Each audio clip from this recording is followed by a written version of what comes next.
చనిపోయిన ఇంద్రకి అహల్య వాళ్ళ బామ్మకి కర్మకాండాలు జరిపించడం కోసం అని చెప్పి అహల్య గౌతమ్ ఇద్దరు కూడా పంతులు గారి దగ్గరికి వస్తారు. ఇక అప్పుడు అహల్య పంతులు గారితో, కానీ పంతులు గారు మా మావయ్య ఇంకా రాలేదు కదా అని చెప్పి అంటూ ఉంటే, తప్పకుండా వస్తాడమ్మా అని చెప్పి అంటూ ఉంటారు. అప్పుడే అహల్య వాళ్ళ మావయ్య అటువైపుగా వస్తూ ఉంటాడు.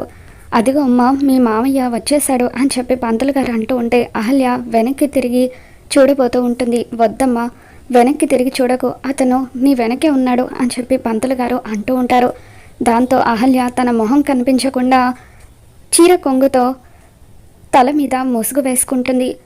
ఇంతలో అహల్య వాళ్ళ మామయ్య పంతులు గారిని కలుస్తాడు.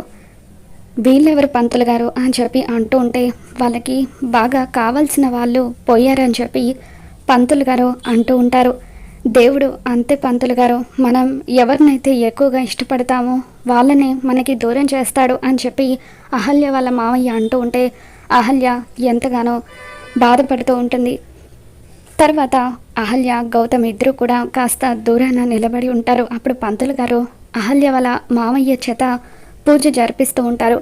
పూజ పూర్తయిన తర్వాత తాయారమ్మ ఆత్మ శాంతి సిద్ధిరస్తు అంటూ తాయారమ్మ పేరు చెప్పి పంతులు గారు అంటూ ఉంటే, ఇకప్పుడు అహల్య వాళ్ళ మామయ్య ఒక్కసారిగా షాక్ అవుతూ ఉంటాడు.